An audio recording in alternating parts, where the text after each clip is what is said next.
Hey guys, welcome back to my channel drama series. Part 9 तक की कहानी आपको पिछले वीडियो में बता चुकी हूँ, जिसका लिंक आपको मेरे वीडियो सेक्शन में मिल जाएगा। पिछले एपिसोड में हमने देखा था कि साउ समंथा और वही के साथ मार्केट जाती है सामान खरीदने के लिए। तो वही को वहाँ के सामानों को देखकर उल्टी आने लगती है, तो वो बाहर चली जाती है और वहीं पर उन लोगों का इंतजार करती है। आगे साउ वहाँ के सारे दुकान से सामान खरीदती है, तो वहाँ के सारे दुकान साउ को पहले से ही जानते होते हैं और वो साउ से बहुत ही अच्छे से बात करते हैं। तो समंथा को ये सब देखकर बहुत ही अच्छा लगता है कि तभी वहाँ पर साउ की मुलाकात उसी वर्कर से होती है जिस वर्कर के साथ उसने मिलकर जिंसू का कैरियर बचाया हुआ होता है। तो वो वर्कर साउ से बहुत ही अच्छे से बात करता है कि तभी साउ को एक शॉप वाला आदमी बुला लेता है कुछ सामान खरीदने के लिए। तो साउ उधर चली जाती है। तो समंथा उस वर्कर से पूछती है, आखिरकार तुम साउ और जिंसू को कैसे जानते हो? तो वो वर्कर समंथा को पूरी बात बताता है कि साउ की ही वजह से जिंसू का कैरियर बच पाया। अगर साउ नहीं होती तो जिंसू आज पता नहीं कहाँ पर होता। तो समंथा ये सब सुनकर बहुत ही शॉक्ड होती है, पर उसे बहुत ही अच्छा लगता है। जब उसका बेटा मुसीबत में था तो साउ उसके साथ थी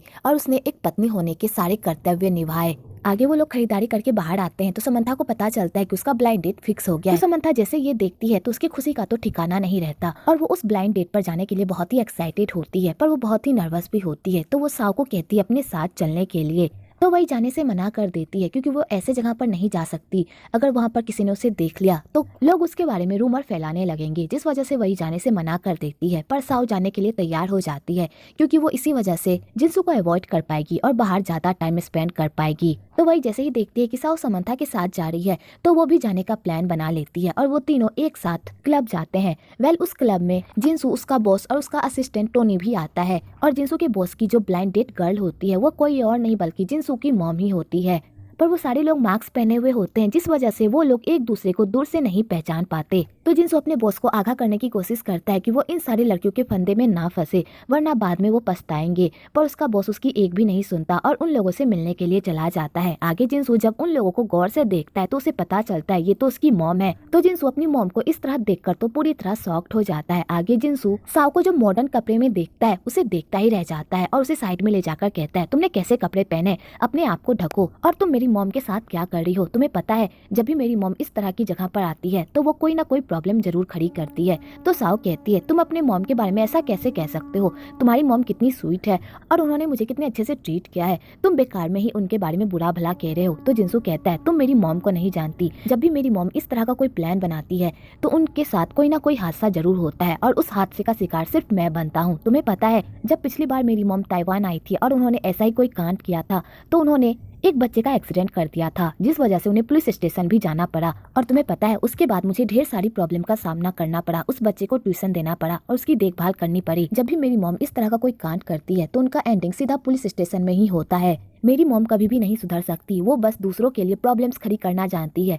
तुम मेरी बात क्यों नहीं समझ रही? तुम यहाँ से जाओ। पर साउ जिंसू की एक भी नहीं सुनती, उल्टा उसे इग्नोर करके वहाँ से चली जाती है। दूसरी तरफ जिंसू का बॉस उसी की माँ को पटाने की कोशिश करता है और दोनों एक दूसरे के साथ फ्लर्ट करने लगते हैं कि तभी वहाँ पर एक तीसरे बंदे की एंट्री होती है जो जिंसू की मॉम के साथ फ्लर्ट करने लगता है। तो समंथा भी उसकी तरफ अट्रैक्ट होने लगती है और दोनों एक दूसरे से प्यार वाली बातें करने लगते हैं। तो वो बंदा समंथा को कुछ गोलियां देता है और वहाँ से गायब हो जाता है कि तभी वहाँ पर क्लब का मैनेजर आता है और जिंसू की मॉम पर इल्जाम लगाने लगता है कि उसी की वजह से वो बंदा भाग गया, क्योंकि वो बंदा उस क्लब का डांसर होता है जो वहाँ के सारे गेस्ट का मनोरंजन करने के लिए आया हुआ होता है। तो जिंसू की मॉम चीख चीख कर कह रही होती है कि उसने ऐसा कुछ भी नहीं किया, वो बंदा खुद उसके पास आया था और उसने उसके साथ बात की और वो चला गया और उसने उससे कुछ भी नहीं कहा। पर वो मैनेजर जिंसू की मॉम की एक भी नहीं सुनता, उल्टा उस पर इल्जाम लगाने लगता है और कहता है, अगर तुमने इस प्रॉब्लम का सोल्यूशन नहीं निकाला तो मैं तुम्हें यहाँ से जाने नहीं दूंगा। तो साउ जिंसू को कहती है, तुम्हें अपनी मॉम की हेल्प करनी चाहिए। तो जिंसू हेल्प करने से मना कर देता है। तो वो मैनेजर कहता है, ये तुम्हारा बेटा है ना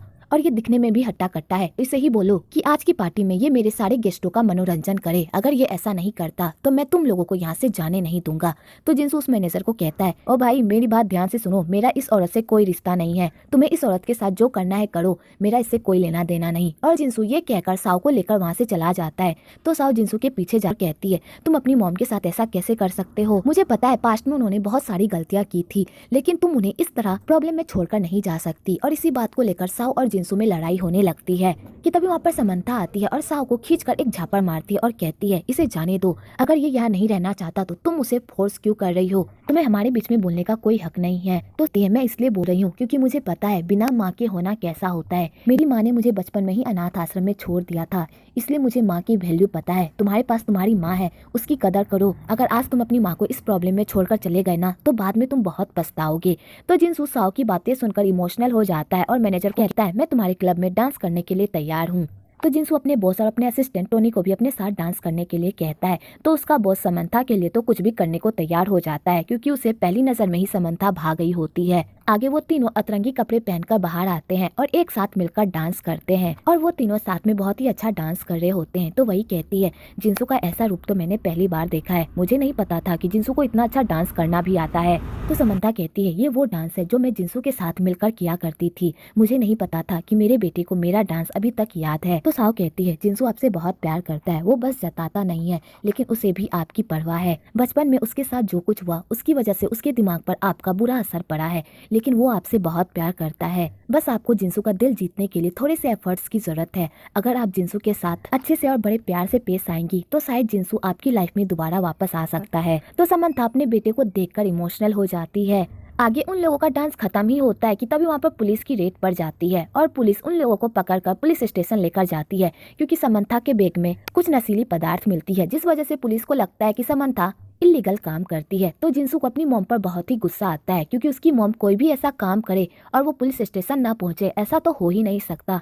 और बेचारा जिनसू यही सब सोच सोचकर पूरी तरह पगला रहा होता है, पर साव उसे शांत करने की कोशिश करती है। आगे समंथा पुलिस को समझाने की बहुत कोशिश करती है कि उसने ऐसा कोई भी इलीगल काम नहीं किया, ये दवाई उस बंदे ने उसे दी थी। तो वो पुलिस वाला कहता है क्या आपके पास कोई गवाह है जिससे ये साबित हो सके कि ये दवाई उस बंदे ने दी थी ना कि आपकी है। तो समंथा कहती है हाँ मेरे पास एक गवाह है जिसने ये देखा था। और समंथा वही को कॉल करती है पर वही उसका कॉल नहीं उठाती क्योंकि वो पुलिस से भागने में बिजी रहती है और अपने इमेज को बचाने के चक्कर में रहती है, जिस वजह से वो समंथा का फोन नहीं देख पाती। तो बेचारी समंथा की लास्ट उम्मीद भी पानी में मिल जाती है। तो जिनसू अपनी मॉम पर ही चिल्लाने लगता है।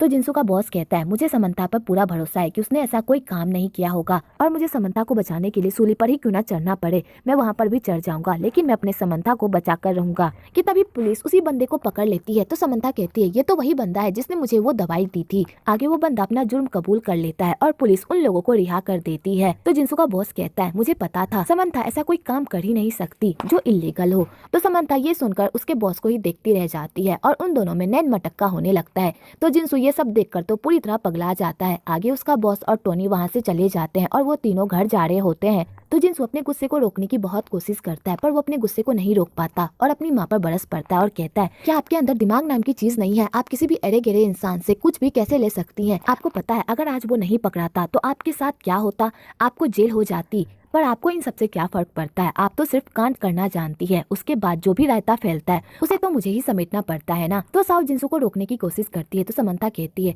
इसे बोलने दो, इसे जो भी बोलना है। तो साव कहती है आप क्या कह रही हैं, वो आप पर चिल्ला रहा है बिना बेवजह, आपकी गलती भी नहीं है फिर भी वो आपको डांट रहा है। तो समंथा कहती है पहले तो मुझसे ये बात भी नहीं करता था लेकिन अब मुझे वो डांट रहा है, इसका मतलब इसे भी मेरी परवाह है। मुझे हमेशा लगता था कि मेरे बेटे को मेरी कोई चिंता नहीं है, लेकिन आज मुझे पता चला मेरे बेटे को भी मेरी परवाह है। और समंथा अपने बेटे को गले लगा लेती है।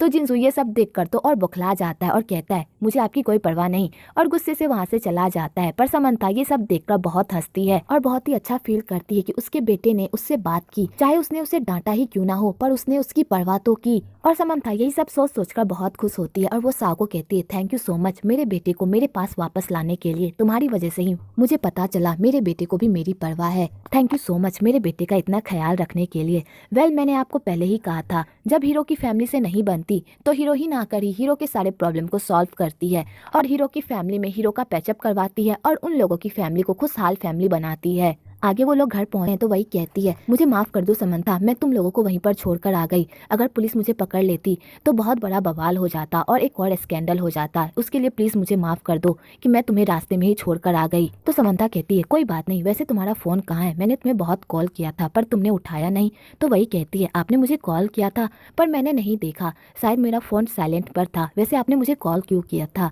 तो समंथा वही को कुछ भी नहीं बताती और साव को कहती है तुम जाओ जिंसू के रूम में सो जाओ, आज मैं वही का ख्याल रख लूंगी। तो वही के ये सुनकर तो तोते ही उड़ जाते हैं कि आज साओ और जिंसू एक रूम में एक साथ एक रात गुजारेंगे। तो वही समंथा को कहती है आप ऐसा कैसे कर सकती हैं। तो समंथा कहती है वो दोनों हस्बैंड वाइफ है और उन दोनों का हक है एक साथ एक रूम में सोने का। और समंथा साओ को जिंसू के रूम में भेज देती है और बेचारी वही तो यही सब सोच सोच कर जल के भून रही होती है कि आज रात वो दोनों एक साथ एक रूम में सोएंगे। और बेचारी वही को इसी वजह से नींद नहीं आ रही होती है। तो समंथा कहती है अगर तुम्हारा प्यार सच्चा है तो उन दोनों के बीच आज रात कुछ भी नहीं होगा। तो वही कहती है आंटी आप मेरे साथ ऐसा क्यों कर रही हैं। तो समंथा कहती है मैं ये सब इसलिए नहीं कर रही क्योंकि मुझे तुम पर गुस्सा है, मैं ये सब अपने बेटे के लिए कर रही हूँ। मैं हमेशा अपने बेटे को छोड़कर चली जाती थी, लेकिन आज क्लब पर मेरे ऊपर इतनी बड़ी मुसीबत आई, लेकिन मेरे बेटे ने मेरा साथ नहीं छोड़ा, उल्टा मेरे लिए उसने डांस किया। मुझे पता है जब आप किसी से प्यार करते हैं और वो आपको छोड़कर चला जाता है तो कैसा लगता है, और मुझे आज अपने बेटे का दुख पता चला, इसलिए मैं नहीं चाहती कि मेरे बेटे की लाइफ में कोई ऐसी लड़की आए जो उसे छोड़कर चली जाए। और मुझे लगता है कि तुम मेरे बेटे के लायक नहीं हो। मैं ये मानती हूँ कि तुम बहुत अच्छी लड़की हो और जिंसू से बहुत प्यार करती हो, पर तुम उसके लाइफ पार्टनर बनने के लायक नहीं हो। मुझे पता है मेरी बातें सुनकर तुम्हें बहुत बुरा लग रहा होगा, तो क्यों ना ये फैसला तुम जिंसू पर छोड़ दो कि वो किसके साथ रहना चाहता है और किसके साथ नहीं। और समंथा ये कहकर वहाँ से चली जाती है। तो बेचारी वही ये सब सोच सोच कर पूरी तरह सैड रहती है। इधर साओ जिंसू से दूर रहने की कोशिश करती है, पर जिंसू साओ को अपने करीब लाने का एक मौका नहीं छोड़ता और उसके साथ फ्लर्ट करने का, पर साओ अपनी लिमिट क्रॉस नहीं करती। आगे साओ के हाथ में चोट लग जाती है तो जिंसू उसके हाथ में मलहम पट्टी लगाता है और कहता है आज रात हम लोग क्या करेंगे, इस तरह हम लोग बैठकर तो नहीं गवा सकते ना। तो साओ कहती है मेरे पास एक आइडिया है, क्यों ना हम लोग फिल्म देखें, पिछली बार मैंने तुम्हारी पसंद का फिल्म देखा था तो इस बार तुम्हें मेरी पसंद का देखना पड़ेगा। आगे वो दोनों एक एक्शन फिल्म देखते हैं, पर जिंसू को वो फिल्म देखकर नींद आने लगती है और बेचारा साओ की बाहों में जाकर सो जाता है। तो साओ जिंसू को अपनी बाहों में सोया हुआ देखकर उसे बड़े प्यार से देखती है और कहती है चाहे कुछ भी हो जाए मैं उस रिंग को ढूंढ कर लाऊंगी। और साओ जिंसू को सुलाकर होटल जाती है उस रिंग को ढूंढने के लिए। इधर डैनियल अपने घर कॉल करता है क्योंकि उसकी मॉम की तबीयत खराब होती है, पर उसका जो सौतेला भाई होता है वो डैनियल से अच्छे से बात नहीं करता और रूडली बात करता है और कहता है मेरे मॉम डैड ने तुम्हें पाल पोस कर बड़ा कर दिया है और इतनी काबिलियत तो तुम्हें है ही कि तुम खुद कमाकर खा सकते हो, तो इसलिए अब हमारा पीछा छोड़ो और मेरी मॉम की तबीयत की फिक्र करने की तुम्हें कोई जरूरत नहीं है, उनका बेटा है उनका ख्याल रखने के लिए। और वो ये कहकर कॉल कट कर देता है। तो डैनियल खूब रोता है क्योंकि उस घर में उसकी माँ ही थी जो उसे बहुत ही अच्छे से ट्रीट करती थी और उसे ढेर सारा प्यार देती थी। और डैनियल अपनी माँ के बारे में सोचकर खूब खूब रोता है कि तभी वहाँ पर साओ आ जाती है और यहीं पर इन दोनों की मुलाकात हो जाती है। तो डैनियल कहता है तुम इतनी रात को यहाँ पर क्या कर रही हो। तो साओ डैनियल को ये नहीं बताती कि वो यहाँ पर अपनी वेडिंग रिंग ढूंढने आई है, बल्कि वो ये कहती है कि उसका कोई सामान खो गया है, बस वो उसे ही ढूंढने के लिए यहाँ पर आई है। आगे डैनियल भी साओ के साथ मिलकर उसके सामान को ढूंढने की कोशिश करता है, पर वो लोग पूरा होटल छान मारते हैं पर उन्हें कहीं भी वो रिंग नहीं मिलता। तो बेचारी साओ थक हार कर बेंच पर बैठ जाती है। तो डैनियल भी उसके पास आकर बैठता है। आगे डैनियल बातों ही बातों में बचपन की सारी बातें साओ के साथ करता है और उसे याद दिलाने की कोशिश करता है।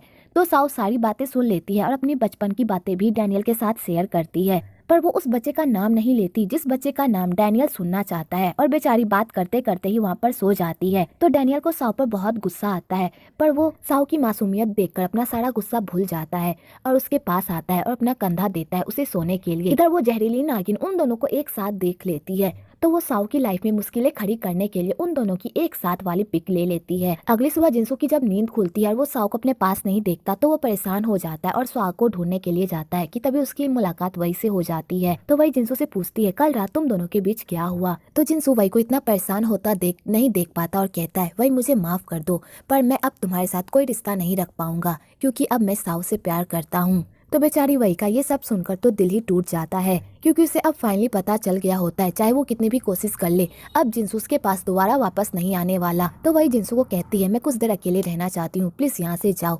तो जिंसू वहाँ से चला जाता है। आगे जिंसू अपनी मॉम से पूछता है कि साओ कहाँ पर है। तो समंथा कहती है शायद वो कहीं पर गई होगी, ज्यादा परेशान मत हो, वो वापस आ जाएगी। कि तभी जिंसू के मोबाइल पर वही मैसेज आता है जहाँ पर साओ और डैनियल एक साथ एक ही बेंच पर सोए हुए होते हैं। तो जिंसू को वो फोटो देखकर तो बहुत ही गुस्सा आता है और वो तैयार होकर सीधा साओ से मिलने के लिए होटल जाता है। तो जिंसू जैसे ही होटल पहुंचता है तो वो मैंग से पूछता है कि साओ कहाँ पर है। तो मैंग कहती है मुझे नहीं पता साओ कहाँ पर है। कि तभी उधर से कुछ स्टाफ ये बोल रहे होते हैं कि साओ पानी में है और किसी ने उसे पानी में ही सोता हुआ छोड़ दिया। तो जिनसू जैसे ये सुनता है तो वो शॉक्ड हो जाता है क्योंकि साओ को तैरना नहीं आता। तो जिनसू सीधा पूल साइड जाता है। इधर साओ की जब नींद खुलती है और वो अपने आप को पानी में देखती है तो वो पैनिक करने लगती है, जिस चक्कर में वो पानी के अंदर गिर जाती है।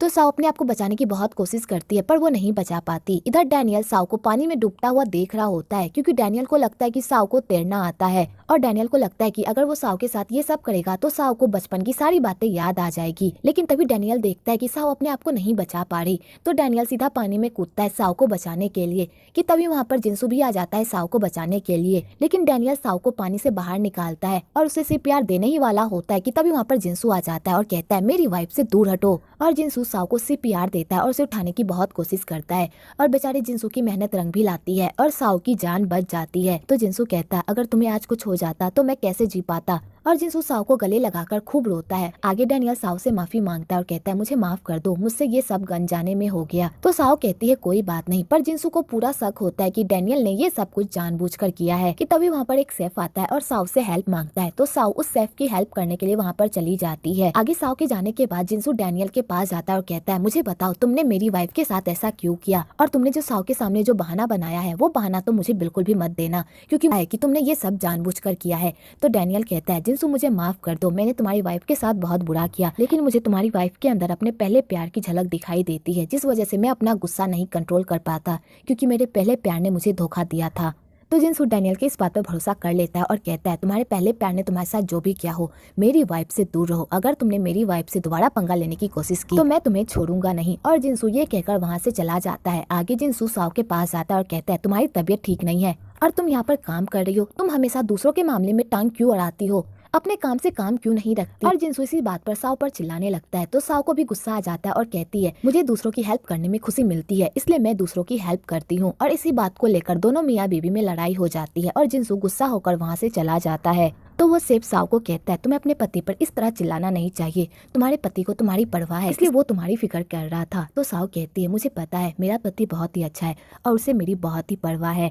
आगे जिनसू मैंग के सामने अपने दिल की सारी भड़ास निकालता है और उसके सामने साओ की बुराई करता है। तो मैंग कहती है साओ ऐसी नहीं थी, बचपन में उसके साथ बहुत बड़ा हादसा हुआ था जिस वजह से वो ऐसी बन गई है और हमेशा दूसरों की हेल्प करती है। तो जिनसू मैंग से पूछता है साओ के बचपन में ऐसा क्या हुआ था मुझे बताओ। तो मैंग बताना तो नहीं चाहती पर जिनसू के इंसिस्ट करने पर वो उसे बता देती है और कहती है जब साओ को अडॉप्ट किया गया था तो उसकी एक बड़ी बहन थी और दोनों में बहुत ही प्यार था। उसकी बड़ी बहन हमेशा उसे पियानो सिखाती थी लेकिन साओ से एक्सीडेंटली उसकी बड़ी बहन का हाथ टूट गया जिस वजह से उसकी बड़ी बहन कभी भी पियानो नहीं बजा सकती थी। साओ को इस बात का बहुत बड़ा सदमा लगा था और वो खुद को इस हादसे का जिम्मेदार मानती थी। तो उसके जो माँ पापा थे उसने इस वजह से उसे घर से बाहर निकाल दिया और उसे कहीं और भेज दिया। और बेचारी साओ आज तक इसी गिल्ट में जी रही है कि उसने अपनी बहन से माफी नहीं मांगी और उसकी बहन ने भी आज तक उसे माफ नहीं किया, जिस वजह से बिना किसी गलती के भी अपनी गलती मान लेती है। जहाँ पर उसकी गलती ना भी होती है वहाँ पर भी वो अपनी गलती मान लेती है क्योंकि वो अपनी बहन के साथ हुए हादसे की वजह से अपने आप को कभी भी माफ नहीं कर पा रही। जब तक उसकी बड़ी बहन उसे माफ नहीं कर देती तब तक उसके दिल से ये बोझ नहीं उतरने वाला।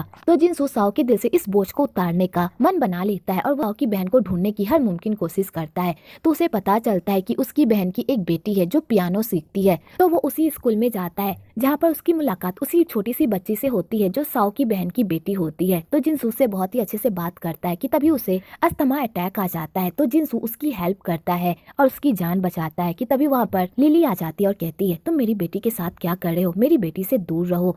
तो जिनसू कहता है मैं कोई ऐसा वैसा इंसान नहीं हूँ, मैं तुमसे ही मिलने आया हूँ, मुझे तुमसे कुछ बात करनी है। तो लिली अपनी बेटी को कार में बैठने को कहती है। आगे जिनसू लिली से रिक्वेस्ट करता है कि वो एक बार साओ से मिले, उससे बात करे क्योंकि जब तक वो उसे माफ नहीं करेगी तब तक साओ अपनी लाइफ में आगे नहीं बढ़ पाएगी और वो इसी तरह अपने प्यारों के साथ गिव अप करती रहेगी। और जिनसू लिली को ये भी बताता है कि उसकी माफी के लिए वो कितने पेन में है और क्या क्या वो सह रही है। तो लिली को ये सब सुनकर भी कोई फर्क नहीं पड़ता और वो कहती है भगवान ने भी उसकी किस्मत क्या खूब लिखी है, उसे तुम जैसा पति दिया जो उसकी केयर करता है और उससे इतना प्यार करता है, लेकिन उसने जो मेरे साथ किया है मैं उसके लिए उसे कभी भी माफ नहीं करूंगी। उसकी वजह से आज तक मैं पियानो नहीं बजा सकती, इसलिए मेरा पीछा करना छोड़ो, चाहे तुम कितनी भी कोशिश कर लो मैं उसे माफ नहीं करूंगी।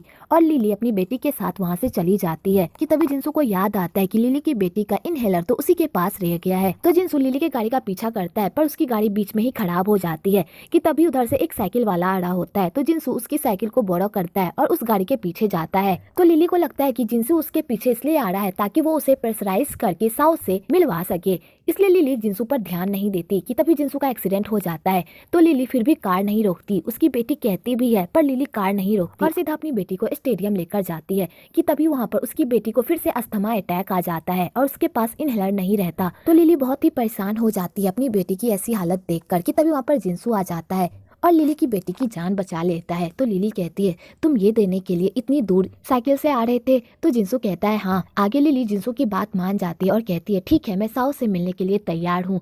तो जिनसू ये सुनकर खुश हो जाता है। इधर जिनसू की मॉम साओ को बताती है कि आज जिनसू का बर्थडे है, इसलिए मैं उसके लिए बर्थडे केक बनाना चाहती हूँ जो मैं कभी भी नहीं बना सकी। पास्ट में जब मेरे बेटे का बर्थडे था तो मैंने उससे प्रॉमिस किया था कि मैं उसके लिए केक बनाऊंगी, लेकिन मेरे साथ एक एक्सीडेंट हो गया जिस वजह से मैं टाइम पर नहीं पहुंच पाई और मेरे बेटे को लगा कि मैंने उसे इग्नोर किया और मैंने उससे झूठा प्रॉमिस किया, लेकिन ये बात मैं कभी भी अपने बेटे को नहीं बता पाई। लेकिन तुम्हारी वजह से मैं अपने बेटे के करीब आ रही हूँ, इसलिए मैं अपने बेटे को बहुत बड़ा सरप्राइज देना चाहती हूँ। आगे सास बहू दोनों मिलकर केक बनाते हैं। कुछ देर बाद जिनसू भी घर आ जाता है तो वो दोनों जिनसू को मिलकर सरप्राइज देते हैं। तो जिनसू वो सरप्राइज देखकर बहुत खुश होता है। आगे जिनसू की मॉम जिनसू को वही गिफ्ट देती है जो उसने 18 साल पहले जिनसू के लिए खरीदा होता है। तो जिनसू वो गिफ्ट देखकर पूरी तरह इमोशनल हो जाता है और कहता है आपने ये गिफ्ट मुझे पहले क्यों नहीं दिया? तो समंथा कहती है मैं तुम्हें उस दिन के बारे में बताना चाहती थी कि मेरा उस दिन एक्सीडेंट हो गया था जिस वजह से मैं तुम्हारे बर्थडे पर टाइम पर नहीं आ पाई, लेकिन तुम मुझसे इतने गुस्से में थे और ना ही तुम मुझसे बात कर रहे थे और ना ही तुमने मुझे समझाने का एक भी मौका दिया, जिस वजह से मैं तुम्हें ये गिफ्ट नहीं दे पाई।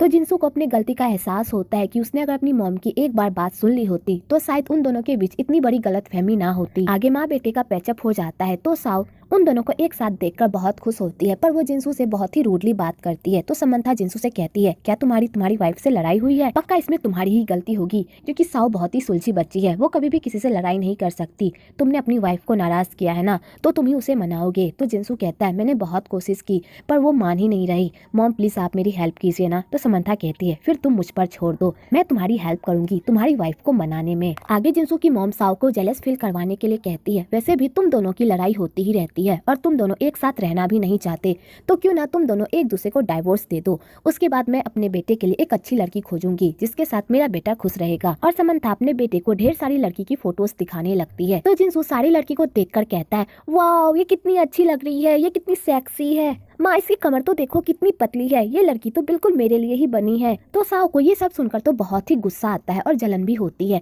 तो साओ उन दोनों के बीच में घुस जाती है और कहती है ये लड़की उतनी भी अच्छी नहीं है, इसकी नाक देखो कैसी है और इसकी होठ देखो वो कितनी मोटी है, ये तो किस करने की भी लायक नहीं है, तुम्हें इस लड़की में क्या पसंद आ गया? तो जिनसू ये सब देखकर बहुत ही खुश होता है कि साओ को भी इन सब से फर्क पड़ रहा है। तो जिनसू बीच बीच में साओ की भी तारीफ करने लगता है, तो साओ को बहुत ही अच्छा लगता है। आगे समंथा अपने बेटे को ढेर सारी लड़कियों की फोटो दिखाती है, तो साओ बीच में घुसकर सारी लड़कियों की सिर्फ बुराइयां ही निकालती है। तो समंथा कहती है तुम हमारे बीच में क्यों बोल रही हो, तुम्हें तो मेरा बेटा पसंद नहीं है ना, और तुम उसे डाइवोर्स भी देने वाली हो, तो तुम्हें क्या फर्क पड़ता है कि मेरा बेटा किसके साथ रहे और किसके साथ नहीं? और वैसे भी तुम्हें तो अभी नींद आ रही थी, फिर तुम यहाँ पर क्या कर रही हो? तो साओ कहती है मैं जा रही हूँ सोने के लिए, और साओ जाने लगती है। तो जिनसू कहता है मॉम मुझे ये लड़की बहुत पसंद आ गई है, मैं इसी लड़की के साथ ब्लाइंड डेट पर जाऊंगा और मैं इस लड़की के फोटो को तो अपने पास रखूंगा सीने से लगाकर, ताकि रात में मुझे इसके सपने आ सके।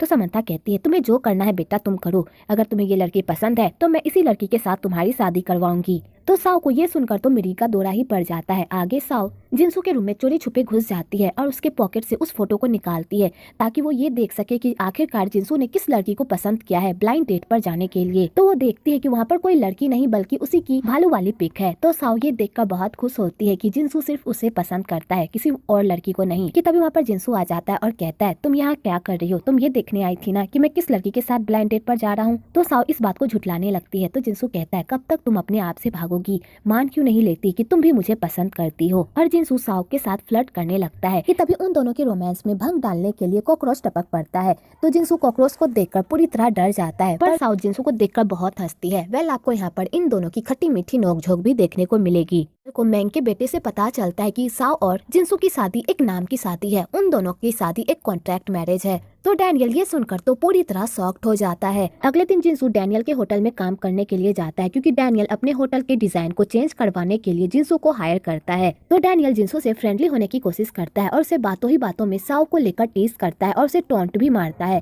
कि वो उसे साओ को छीन लेगा। तो जिनसू को बहुत ही गुस्सा आता है और वो कहता है मैं तुम्हें वार्निंग देता हूँ, मेरी वाइफ से दूर रहना, अगर तुमने उसे तंग करने की जरा सी सी भी कोशिश की तो मैं तुम्हें जिंदा गाड़ दूंगा, समझे। तो डैनियल जिंसू के गिदड़ भभकी से बिल्कुल भी नहीं डरता, उल्टा उसे एटीट्यूड दिखाकर वहाँ से चला जाता है। तो जिंसू को बहुत ही गुस्सा आता है डैनियल पर। आगे साओ रेन और जेनी की शादी की तैयारियां कर रही होती है। तो डैनियल साओ के करीब जाने की कोशिश करता है तो जिंसू को बहुत ही गुस्सा आता है और वो डैनियल को साओ के पास से हटाकर खुद ही साओ के सारे काम करने लगता है और उसके साथ टाइम स्पेंड करता है। तो डैनियल को भी बहुत जलन होती है उन दोनों को एक साथ देखकर और कहता है अगर इन दोनों की शादी एक कॉन्ट्रैक्ट मैरिज है तो ये दोनों एक दूसरे के साथ इतना प्यार से कैसे बात कर रहे हैं, और इन दोनों को देखकर लग रहा है कि ये दोनों एक दूसरे से बहुत प्यार करते हैं। आखिरकार ये सब क्या चल रहा है, मुझे कुछ समझ नहीं आ रहा। आगे जिंसू साओ को कहता है जब तुम्हारा काम खत्म हो जाएगा तब तुम मेरे साथ कहीं पर चलना। तो साओ कहती है तुम मुझे कहाँ ले जाना चाहते हो। तो जिंसू कहता है तुम्हारे लिए मैंने एक सरप्राइज प्लान किया है, इसलिए अभी उसके बारे में मत पूछो, बस मेरे साथ चलना, ठीक है। तो साओ कहती है ठीक है। आगे वहाँ का स्टाफ साओ को कहता है हमें एक बार शादी के वेन्यू को चेक कर लेना चाहिए और एक बार हमें इस कारपेट पर भी चल के देख लेना चाहिए कि दूल्हे दुल्हन के लिए ये परफेक्ट बना भी है या नहीं। तो साओ कहती है ठीक है, मैं चलने के लिए तैयार हूँ। तो वो मैनेजर डैनियल को कहता है साओ के साथ एक कपल बनकर उस कारपेट पर चलने के लिए। तो डैनियल ये सुनकर खुश हो जाता है और वो दोनों चलने ही वाले होते हैं कि तभी वहाँ पर जिंसू आ जाता है और कहता है ये मेरी वाइफ है तो मैं इस कारपेट पर चलूंगा, ना कि तुम। और यहाँ पर दोनों में लड़ाई होने लगती है। तो साओ उन दोनों के बीच में पूरी तरह फंस जाती है, पर वो एक आइडिया लगाती है और कहती है अगर यहाँ पर एक कपल को ही चलना है तो तुम दोनों क्यों नहीं चल लेते, तुम दोनों बहुत ही अच्छे कपल बनोगे। और साओ उन दोनों के बीच से हट जाती है और वो दोनों एक दूसरे को टसन दिखाते हुए कपल के तौर पर चलते हैं। आगे साओ का काम खत्म हो जाता है तो जिंसू उसे उसकी बहन से मिलाने के लिए लेकर जाता है। तो साओ अपनी बहन को देखकर पूरी तरह शॉक्ड हो जाती है। तो लिली कहती है मैंने डिसाइड किया था कि मैं तुमसे कभी भी नहीं मिलूंगी, लेकिन तुम्हारे पति ने मेरी हेल्प की, इसलिए मैंने उससे प्रॉमिस किया था कि मैं एक बार तुमसे जरूर मिलूंगी। तुमने मेरे साथ जो भी किया उसके लिए मैं तुम्हें माफ तो नहीं कर सकती, लेकिन मैं ये नहीं चाहती कि तुम पास्ट की वजह से अपनी लाइफ में आगे ना बढ़ो। तुम्हें बहुत ही अच्छा पति मिला है, प्लीज उसके साथ खुश रहने की कोशिश करो। और लिली साओ को माफ करके वहाँ से चली जाती है। तो साओ बहुत ही इमोशनल हो जाती है कि जब उसे पता चलता है कि जिंसू ने उसकी बहन से उसकी माफी के लिए इतना कुछ किया। आगे साओ जिंसू को थैंक्स कहती है और कहती है तुमने आज मेरे लिए बहुत बड़ा काम किया है। मैंने कभी भी नहीं सोचा था कि मैं अपनी बड़ी बहन से कभी मिल पाऊंगी और उससे कभी बात कर पाऊंगी, लेकिन तुम्हारी वजह से मैं अपनी बड़ी बहन से मिल पाई। तो जिंसू कहता है मैंने तुम्हारे लिए इतना कुछ किया, क्या तुम मेरे लिए कुछ नहीं करोगी। तो साओ कहती है आखिरकार तुम्हें क्या चाहिए। तो जिंसू कहता है मैंने तुम्हारे लिए इतना कुछ किया है तो तुम मुझे एक किस दे दो। तो साओ जैसे ही किस का नाम सुनती है उसके तो रोंगटे ही खड़े हो जाते हैं और वो कहती है यहाँ पर मैं तुम्हें किस कैसे करूँ, यहाँ पर कितने सारे बच्चे हैं। और साओ बहाना बनाने लगती है। वेल आपको यहाँ पर इन दोनों की नोकझोंक भी देखने को मिलेगी। दूसरी तरफ रॉकी अपने मैनेजर को कहता है कि वो वही के पास्ट के बारे में पता लगाए, क्योंकि जिंसू ने उसे कहा था कि उसे किसी से प्रोटेक्ट करना है, इसलिए मुझे वही के पास्ट के बारे में सब कुछ जानना है कि आखिरकार वही को किससे खतरा है, ठीक है। तो उसका मैनेजर रॉकी को समझाने की कोशिश करता है कि अगर उसने वही के साथ और पंगे लिए या उसके साथ घुल मिलकर रहने की कोशिश की तो बाद में उसे ही प्रॉब्लम हो सकती है। पर रॉकी अपने स्टेटस की परवाह ना करते हुए सिर्फ वही के बारे में सोचता है। आगे रॉकी वही के बारे में पता लगाता है तो उसे पता चलता है कि कॉलेज में किसी लड़के ने वही के साथ बहुत ही बदतमीजी की थी, जिस वजह से वही आज तक उस सदमे को नहीं भूल पाई है। तो रॉकी को ये सब जानकर बहुत ही बुरा लगता है। आगे साओ उसी मिस्टीरियस लेडी के पास जाती है और उसे पूछती है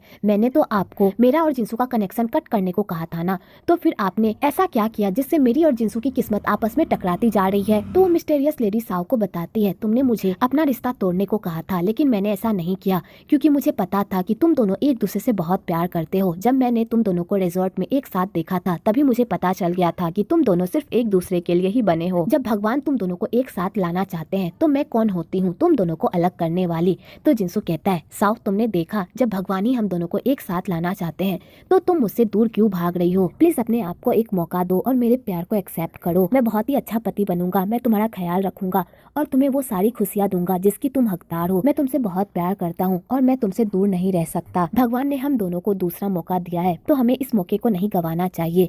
तो साओ जिंसू की बातों को सुनकर इमोशनल हो जाती है और वो जिंसू के प्यार को एक्सेप्ट कर लेती है और फाइनली इन दोनों की भी लव स्टोरी पूरी हो जाती है और दोनों एक दूसरे को किस कर लेते हैं। इधर वो मिस्टीरियस लेडी उन दोनों को एक साथ देखकर बहुत खुश होती है। वेल इस मिस्टीरियस लेडी की आखिरकार क्या स्टोरी है वो तो आपको आने वाले एपिसोड में ही पता चलेगा। अगले दिन वही होटल में शूट कर रही होती है तो रॉकी भी शूट पर आ रहा होता है कि तभी उसकी नजर वही पर पड़ती है जहाँ पर एक लड़का वही के साथ बदतमीजी कर रहा होता है। तो रॉकी उसे बचाने के लिए जाता है पर वो लड़का पहले ही वहाँ से भाग जाता है। तो रॉकी को लगता है कि वो लड़की वही है, पर वो लड़की वही नहीं रहती बल्कि कोई और रहती है। तो रॉकी सीधा वही के पास जाता है ताकि वो ये देख सके कि वही ठीक है या नहीं। तो वो देखता है कि वही शूट कर रही है। तो रॉकी को ये सब देखकर राहत महसूस होता है। तो मैनेजर रॉकी को बताता है कि ये वही लड़का है जिसने वही के साथ बदतमीजी की थी। तो रॉकी कहता है इस मामले को तुम संभालोगे, उस लड़के को यहाँ से इतनी दूर भेज दो कि वो वही के सामने मंडरा भी ना सके और ना ही उसे कभी वो तंग कर सके, समझे। इधर साओ और जिनसू दोनों ही रेन की शादी में आते हैं। तो जेनी साओ को कहती है ये सब तुम्हारी वजह से ही पॉसिबल हो सका है, अगर तुम मेरी हेल्प नहीं करती तो मैं यहाँ तक कभी भी नहीं पहुँच पाती। तो साओ कहती है तुम्हारी जिंदगी में जो खुशियाँ लिखी है वो तुमसे कोई भी नहीं छीन सकता। मैं भगवान से प्रे करूंगी कि तुम दोनों एक साथ बहुत खुश रहो और अपनी लाइफ में आगे बढ़ो। तो रेन कहता है मैं भी चाहता हूँ कि तुम दोनों अपनी लाइफ में आगे बढ़ो, मुझे पता है तुम दोनों एक दूसरे से बहुत प्यार करते हो, इसलिए मैं दुआ करूंगा कि तुम दोनों एक साथ बहुत खुश रहो और तुम दोनों को जिंदगी की सारी खुशियाँ मिले। और रेन जिनसू को भी कहता है प्लीज साओ का अच्छे से ख्याल रखना, ये बहुत प्यारी है और ना समझ भी है, इसे कोई भी बेवकूफ बनाकर चला जाता है, पर तुम इसका ख्याल रखना और इसका कभी भी साथ मत छोड़ना, चाहे कोई भी परेशानी क्यों ना आ जाए। तो जिनसू कहता है तुम निश्चिंत हो जाओ, जब मैं किसी का एक बार हाथ थाम लेता हूँ तो मैं जिंदगी भर उसका हाथ नहीं छोड़ता और मैं साओ का हाथ तो जिंदगी भर नहीं छोड़ूंगा, चाहे ये भी क्यों ना छुड़ाना चाहे तो भी मैं नहीं छोड़ूंगा। और यहाँ पर चारों एक दूसरे को सिर्फ ब्लेसिंग्स ही देते हैं। इधर वो रिपोर्टर पूरी प्लानिंग के साथ आता है साओ, वई और जिनसू की लाइफ में जहर खोलने के लिए, क्योंकि उसके पास पूरे सबूत होते हैं उन तीनों के रिलेशनशिप के, जिससे ये साबित होता है कि जिनसू और साओ की शादी एक कॉन्ट्रैक्ट मैरिज है। और वो रिपोर्टर इसी न्यूज का बम फोड़ने के लिए होटल में आता है जहाँ पर रेन और जेनी की शादी होती है और उसी होटल में वई की शूटिंग भी चल रही होती है, जिस वजह से वो रिपोर्टर बहुत ही खुश हो रहा होता है कि एक ही जगह पर वो तीनों हैं और इससे अच्छा मौका उसे नहीं मिल सकता इस न्यूज के बम को फोड़ने के लिए। आगे जिनसू एक बच्चे को वॉशरूम लेकर जाता है, तो वो बच्ची जिनसू को भी अपने साथ वॉशरूम जाने को कहती है। तो जिनसू कहता है मैं इस वॉशरूम में नहीं जा सकता, अगर मैं गया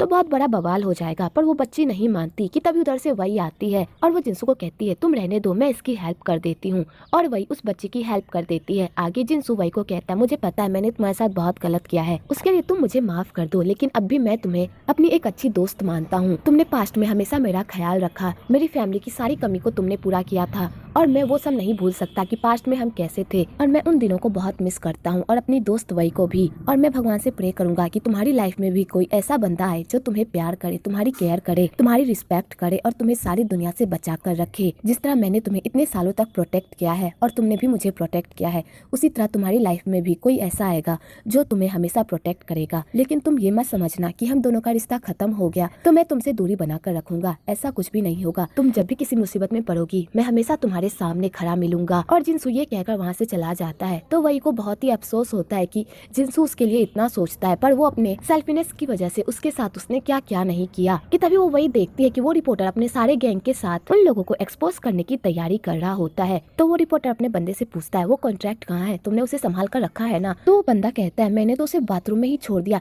मैं अभी उसे लेकर आता हूँ। तो वही जैसे ये सुनती है कि वो कॉन्ट्रैक्ट पेपर बाथरूम में है तो वो दौड़कर जाती है बाथरूम और उस कॉन्ट्रैक्ट पेपर को अपने हाथ में ले लेती है। कि तभी वहाँ पर वो रिपोर्टर भी पहुंच जाता है और यहाँ पर इन दोनों में उस पेपर को लेकर लड़ाई होती है। तो वही उस रिपोर्टर से एक सौदा करने की कोशिश करती है, वो उसे वो कॉन्ट्रैक्ट पेपर वापस कर दे, उसके बदले वो उसे ढेर सारे पैसे देगी। तो वो रिपोर्टर पहले तो वही की बातों में आ जाता है, लेकिन वो रिपोर्टर वही को धोखा देता है और उसे धोखे से उसी वेन्यू पर लेकर जाता है जहाँ पर रेन और जेनी की शादी हो रही होती है। तो वही ये सब देखकर पूरी तरह घबरा जाती है और उस रिपोर्टर से कहती है प्लीज यहाँ पर कोई भी तमाशा मत करना, उन दोनों की शादी हो रही है, प्लीज उसे ठीक से होने दो। पर वो घटिया रिपोर्टर वही की एक भी नहीं सुनता और कहता है तुम लोगों को पकड़ने के लिए मुझे क्या क्या नहीं झेलना पड़ा, तुम लोगों की वजह से मुझे बॉस की डांट खानी पड़ी और तुम लोगों को लगता है कि मैं तुम लोगों को इतनी आसानी से छोड़ दूंगा, बिल्कुल भी नहीं।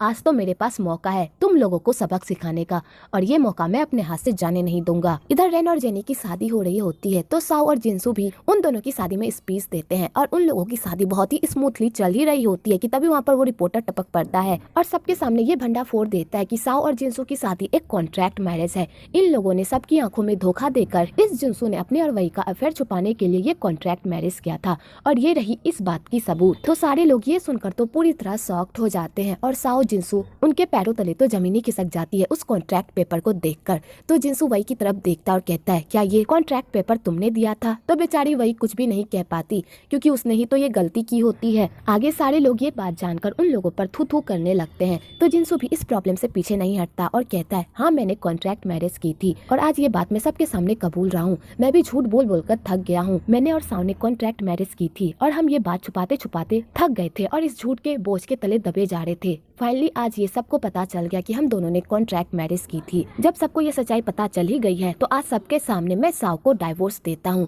तो साव जैसे डाइवोर्स का नाम सुनती है उसके तो तोते ही उड़ जाते हैं और बेचारी गुस्सा होकर वहाँ से जाने लगती है। पर जिनसू उसका हाथ पकड़ लेता है और कहता है जब तक हम इस कॉन्ट्रैक्ट मैरिज को खत्म नहीं करेंगे तो फिर हम दोनों दोबारा शादी कैसे करेंगे। आगे जिनसू सबके सामने साव को प्रपोज करता है और कहता है हम दोनों की शादी एक कॉन्ट्रैक्ट मैरिज थी, लेकिन इसी बीच हम दोनों को एक दूसरे से प्यार हो गया, इसलिए अब हम दोनों एक साथ अपनी लाइफ की शुरुआत करना चाहते हैं। और जिनसू साव को बड़े ही रोमांटिक अंदाज में प्रपोज करता है तो साव भी हाँ कर देती है। तो सारे लोग उन लोगों के लिए बहुत खुश होते हैं और तालियां भी बजाते हैं। और उस रिपोर्टर का मुंह तो देखने लायक होता है क्योंकि उसने इतनी प्लानिंग की थी पर इस प्लानिंग से भी उसके हाथ कुछ भी नहीं लगा। आगे जिनसू और साव रेन और जेनी से माफी मांगने जाते हैं क्योंकि उनकी वजह से उनकी शादी बर्बाद हो गई होती है।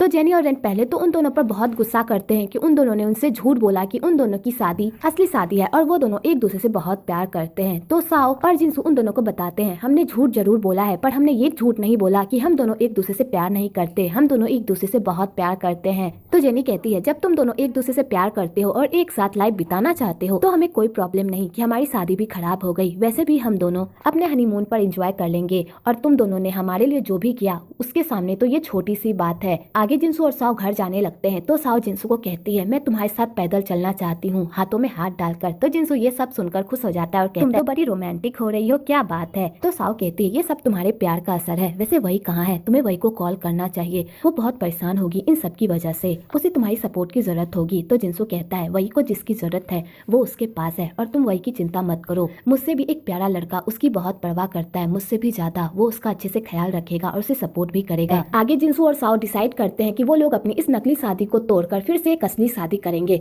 और वो दोनों डाइवोर्स फाइल करने के लिए वहाँ पर जाते हैं। तो सबसे पहले वो दोनों अपने इस रिश्ते को खत्म करते हैं और एक दूसरे से डाइवोर्स ले लेते हैं और उसके बाद वो उस बंदे को कहते हैं कि हमारी शादी रजिस्टर करवाओ। तो वो बंदा ये सुनकर तो पूरी तरह पगला जाता है क्योंकि वो दोनों पहले तो डाइवोर्स लेते हैं उसके बाद फिर से शादी करना चाहते हैं। तो वो बंदा उन दोनों से ढेर सारे सवाल पूछने लगता है कि आखिरकार वो लोग ऐसा क्यों कर रहे हैं। तो जिनसू को बहुत ही गुस्सा आता है, वो कहता है जैसा हम लोग कह रहे हैं वैसा करो, चुपचाप हमारी शादी करवाओ। तो वो बंदा उन दोनों की शादी की प्रोसेस स्टार्ट कर ही रहा होता है कि तभी वहाँ पर वो डॉक्टर टपक पड़ता है और उन दोनों की शादी पर यह ऑब्जेक्शन लगा देता है। जिनसू बहुत ही गुस्सेल और गर्म दिमाग का है और वो अपनी वाइफ को टॉर्चर करता है और मारता भी है। तो जिनसू का ये सब सुनकर तो और पारा गर्म हो जाता है और वो डॉक्टर पर ही टूट पड़ता है। वो डॉक्टर वही होता है जिसे जिनसू ने अपने शादी की रात पर खूब पीटा था। तो वो डॉक्टर उन दोनों के रिश्ते पर ऑब्जेक्शन लगा देता है और उन दोनों की शादी नहीं होने देता। तो वो डॉक्टर कहता है जब तक मैं जिनसू का टेस्ट नहीं ले लेता कि वो साव के लिए ठीक है या नहीं, मैं इन दोनों की शादी नहीं होने दूंगा। तो जिनसू को इस बात पर बहुत ही गुस्सा आता है और वो डॉक्टर को मारने ही वाला होता है कि तभी साव से रोक लेती है और कहती है अगर हमें एक दूसरे से शादी करनी है तो हमें इस डॉक्टर की बात माननी ही होगी। तुम ही देखो यहाँ पर ढेर सारे लोग हैं जो हमारी शादी पर ऑब्जेक्शन लगा रहे हैं, तो अगर हमें बिना रुकावट शादी करनी है तो हमें इस डॉक्टर की बात माननी ही होगी। तो बेचारा जिनसू साव के कहने पर उस डॉक्टर की बात मान लेता है। आगे वो लोग डॉक्टर के केबिन में जाते हैं तो जिनसू कहता है आपको जो टेस्ट लेना है मेरा जल्दी से लीजिए, मुझे साव से शादी करना है। तो डॉक्टर जिनसू का टेस्ट लेता है तो जिनसू हर टेस्ट में पास होता है, पर वो डॉक्टर जिनसू के हर टेस्ट में कोई ना कोई कमियां निकाल ही देता है और उसे गुस्सा दिलाने का काम करता है। तो जिनसू ये सब देखकर अपने गुस्से को कंट्रोल नहीं कर पाता। तो वो डॉक्टर कहता है देखा मैम, आपने अभी भी ये आप पर गुस्सा कर रहा है, आप ऐसे बंदे से शादी करना चाहती हैं, आप 1000 बार सोच लीजिए, अगर आपने एक बार इस बंदे से शादी कर ली तो पूरी जिंदगी पछताएंगी। तो साव जिनसू को शांत होने को कहती है और कहती है आप जैसा समझ रहे हैं जिनसू वैसा लड़का नहीं है, वो बहुत ही अच्छा मेरा ख्याल रखता है, हमेशा मेरी खुशियों के बारे में सोचता है। तो डॉक्टर कहता है अगर तुम जैसा कह रही हो, तुम्हारा एक्स पति सच में ऐसा है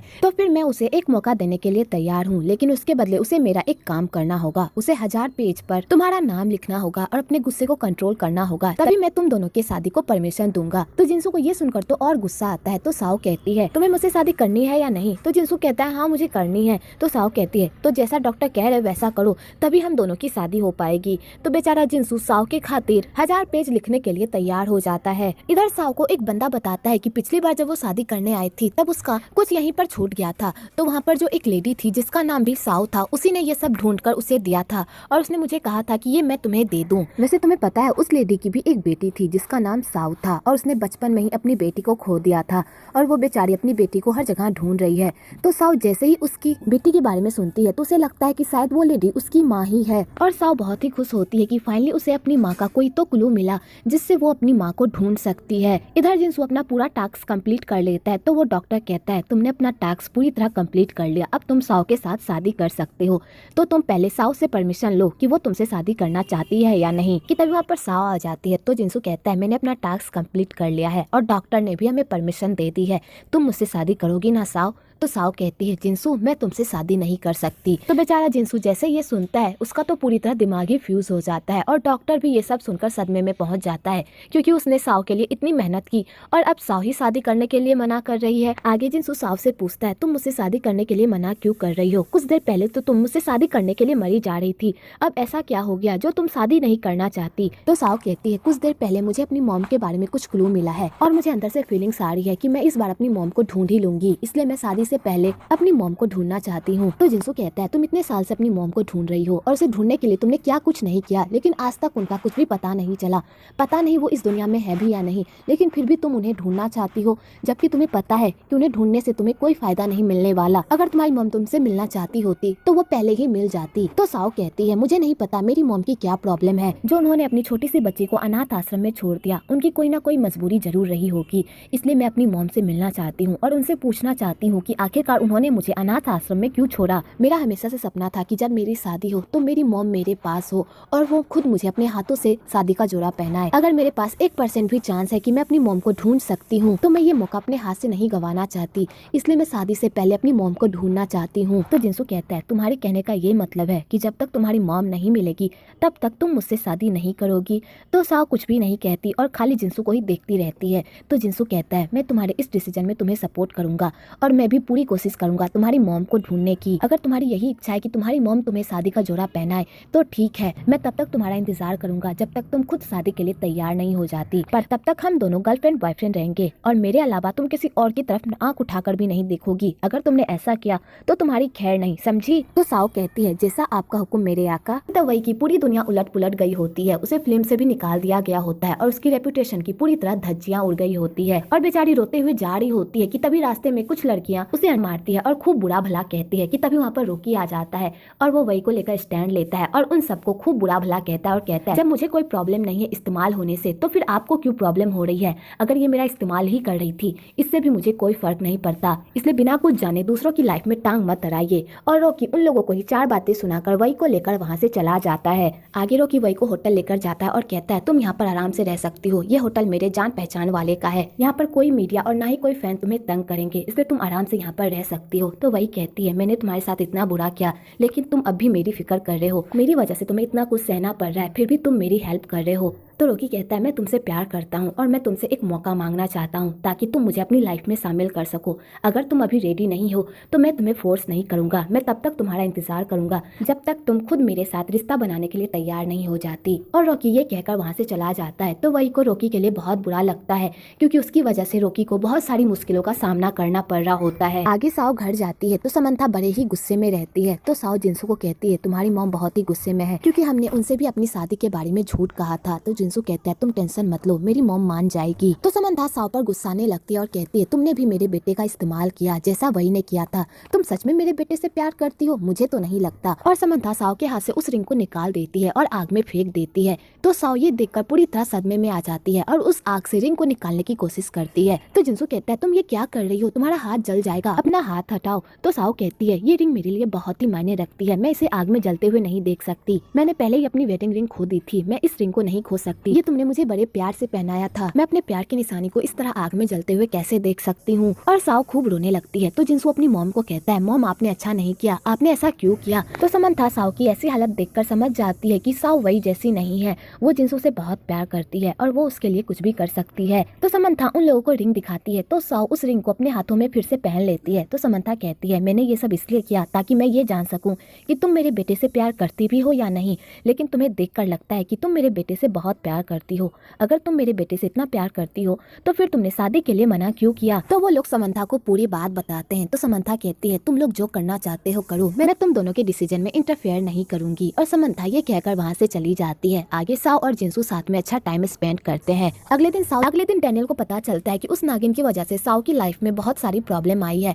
तो वो डैनियल उस नागिन को सबक सिखाता है और उसे खूब डांटता भी है और उस नागिन को उसके पोजीशन से निकालकर साओ को उसकी पोजीशन पर प्रमोशन दे देता है। तो उस नागिन को साओ पर बहुत ही गुस्सा आता है और वो डिसाइड कर लेती है कि वो साओ से इस बेइज्जती का बदला लेकर रहेगी। तो जिंसू को उसी अनाथ आश्रम में लेकर जाती है जहाँ पर वो पली बड़ी होती है। तो साओ जिंसू को अपने बचपन के एक दोस्त के बारे में बताती है कि उन दोनों ने बचपन में प्रॉमिस किया था कि वो दोनों एक ही घर में जाएंगे, लेकिन जब यूएस से एक पेरेंट हमें गोद लेने के लिए आए तो उन्हें सिर्फ एक ही बच्चा अडॉप्ट करना था, ना कि दो। तो इसलिए मैंने अपनी जगह अपने दोस्त को अडॉप्ट करने का सुझाव दिया। तो वो पेरेंट्स मान गए और उन्होंने मेरे दोस्त को अडॉप्ट कर लिया। पर मेरे दोस्त को मुझ पर बहुत ही गुस्सा आ रहा था कि मैंने उससे झूठा प्रॉमिस किया कि मैं उसके साथ एक ही घर में जाऊंगी। तो मैं अपने दोस्त को अपने साथ उसी अनाथ आश्रम में रहने नहीं देना चाहती। मैं चाहती थी कि उसे एक ऐसा परिवार मिले जो उसे प्यार करे और उसे एक कामयाब इंसान बनाए। इसलिए मैंने अपने दोस्त से लड़ाई की और उसे बुरा भला कहा और उसे ये भी कहा कि मैं उसे पसंद नहीं करती। अगर वो यहाँ से चला जाएगा तो मुझे बहुत खुशी होगी। और साओ जिंसू को अपने दोस्त के बारे में बता रही होती है कि वो उसके साथ क्या क्या हरकत करती थी कि तभी साओ को याद आता है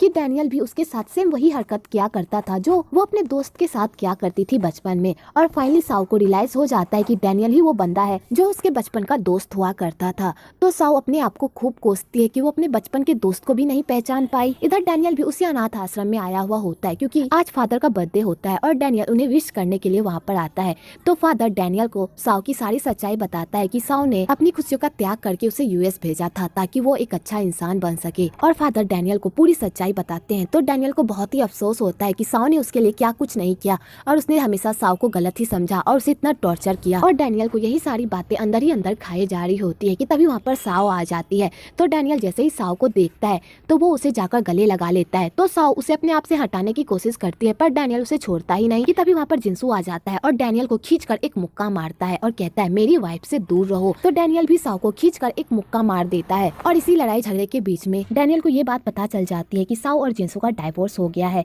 तो डैनियल ये सुनकर बहुत ही खुश होता है और कहता है अब मेरे पास एक मौका है साओ को पटाने का और ये मौका मैं अपने हाथ से जाने नहीं दूंगा। तो जिंसू को डैनियल पर बहुत ही गुस्सा आता है और वो साओ को कहता है इस बंदे से दूर रहो, इस बंदे को देखकर मुझे बहुत ही गुस्सा आता है। तो साओ कहते हैं ये मेरे बचपन का दोस्त है, तुम्हें इससे भी जलन हो रही है। आगे साओ और डैनियल अपने बचपन की सारी यादों को याद करते हैं और एक दूसरे के बहुत ही करीब रहते हैं। तो जिंसू को बिल्कुल भी अच्छा नहीं लगता और वो उन दोनों को एक दूसरे से दूर करने की कोशिश करता है। आगे जिंसू और डैनियल एक दूसरे से बच्चे की तरह लड़ाई करते हैं साओ को लेकर और एक दूसरे से खाली कंपटीशन ही करते हैं जिसमें बेचारा जिंसू हार जाता है और डैनियल जीत जाता है। तो साओ उन दोनों की लड़ाई को देखकर बहुत खुश होती है। दूसरी तरफ समंथा अपने बेटे और बहू के एंगेजमेंट की तैयारी कर रही होती है और उनके एंगेजमेंट पर एक अच्छा सा डांस परफॉर्मेंस की तैयारी कर रही होती है। तो उसे डांस परफॉर्मेंस के लिए अपने पुराने शूज की जरूरत होती है। तो वो शूज कंपनी में कॉल करती है और उन्हें उसके जूते ढूंढने को कहती है पर उन्हें समंथा के पुराने जूते नहीं मिलते। तो समंथा सैड हो जाती है। इधर साओ और जिंसू भी ये सुन लेते हैं कि समंथा को अपने पुराने जूते चाहिए। तो वो लोग शूज कंपनी जाते हैं और समंथा के जूते ढूंढने की कोशिश करते हैं।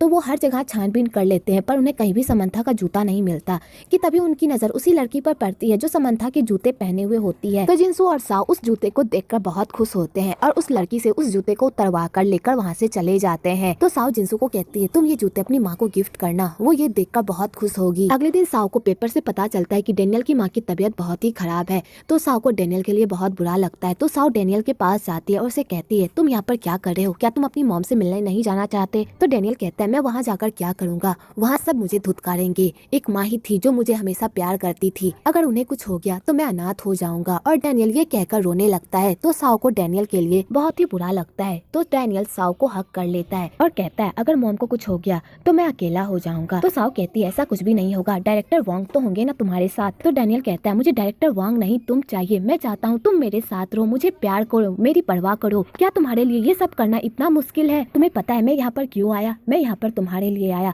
ताकि मैं तुम्हारा प्यार दोबारा वापस पा सकूं। पहले मुझे तुमसे नफरत थी क्योंकि मुझे तुम्हारी सच्चाई पता नहीं थी, लेकिन जब से मुझे सच्चाई पता चली है मुझे तुमसे और प्यार हो गया है। क्या तुम मुझसे जरा सा भी प्यार नहीं करती? तो साओ कहती है तुम अभी बहुत ही इमोशनल हो रहे हो और तुम क्या बोल रहे हो तुम्हें खुद समझ में नहीं आ रहा। तुम्हें पता है ना मैं जिंसू के साथ रिलेशनशिप में हूँ। तो डैनियल को इस बात पर बहुत ही गुस्सा आता है और वो साओ को जबरदस्ती किस कर लेता है। इधर समंथा भी उन दोनों को इस तरह देख लेती है तो उन्हें ये सब देखकर तो पूरी तरह सदमा ही लग जाता है आगे साउ डैनियल को अपने आप से दूर ढकेलती है और कहती है, मैं तुम्हें अभी कुछ भी नहीं कह सकती, मुझे पता है तुम किस दौर से गुजर रहे हो, तुम ये सब करके सिर्फ मेरा दिलासा पा सकते हो, ना कि मेरा प्यार। तुम्हें भी पता है मैं जिंसू से बहुत प्यार करती हूँ और जिंसू भी मुझसे बहुत प्यार करता है। मैं जानती हूँ अभी तुम कैसा फील कर रहे हो, मैं भी इस दौर से गुजरी हूँ, लेकिन ये सब करके तुम कभी भी मेरा प्यार नहीं पा सकोगे। तुम ये सब करके और उल्टा अपने आप को मेरी नजरों में गिरा डालोगे। मैं बस तुम्हें अपनी दोस्ती दे सकती हूँ, इसके अलावा मैं तुम्हें कुछ भी नहीं दे सकती। तो डैनियल कहता है, ऐसा तुम क्यों नहीं कर सकती, बचपन में तो तुम मुझे बहुत पसंद करती थी और तुमने मुझसे प्रॉमिस किया था कि तुम बड़ी होकर मुझे डेट करोगी, फिर तुम मुझे प्यार क्यों नहीं कर सकती। तो साओ कहती है, प्यार एक हवा की तरह होता है, वो कब किसे हो जाता है किसी को भी कुछ भी पता नहीं चलता। प्यार जबरदस्ती का नाम नहीं है, बल्कि वो एक एहसास है जिसे महसूस किया जाता है, ना कि छीना जाता है। और साओ ये कहकर वहाँ से चली जाती है। तो समंथा ये देखकर बहुत ही खुश होती है कि साओ सिर्फ जिंसू से ही प्यार करती है, चाहे उसके सामने कोई भी क्यों ना आ जाए, वो जिंसू को कभी भी धोखा नहीं दे। समंथा जिंसू के बचपन की दोस्त इनी को बुलाती है, तो इनी और जिंसू एक दूसरे से मिलकर बहुत ही खुश होते हैं और वो दोनों बातों ही बातों में अपने बचपन की ढेर सारी बातें करने लगते हैं। तो साओ को उन दोनों की नजदीकियां बिल्कुल भी पसंद नहीं आती और उसे बहुत ही जलन होती है उन दोनों को एक साथ देखकर। आगे रॉकी वही के डिप्रेशन को खत्म करने के लिए उसे थिएटर लेकर जाता है और वहाँ उसे चीयर अप करने की कोशिश करता है और कहता है, अगर तुम फिल्म में काम नहीं कर पाई तो क्या हुआ, तुम थिएटर में काम कर सकती हो और अपना सपना पूरा कर सकती हो, एक बार ट्राई तो करो। तो वही रॉकी के कहने पर थिएटर में ट्राई करती है तो उसे वहाँ पर बहुत ही मजा आता है और वही धीरे धीरे रॉकी की तरफ अट्रैक्ट होने लगती है, क्योंकि रॉकी वही की खुशी के लिए कुछ भी करने को तैयार होता है। आगे समंथा अपनी पार्टी में सारे लोगों को बुलाती है, तो उस पार्टी में नागिन भी आती है और नागिन सबसे माफी मांगती है और कहती है, मैंने पास्ट में बहुत सारी गलतियां की है, इसलिए मैं तुम लोगों से माफी मांगती हूँ, प्लीज मुझे माफ कर दो।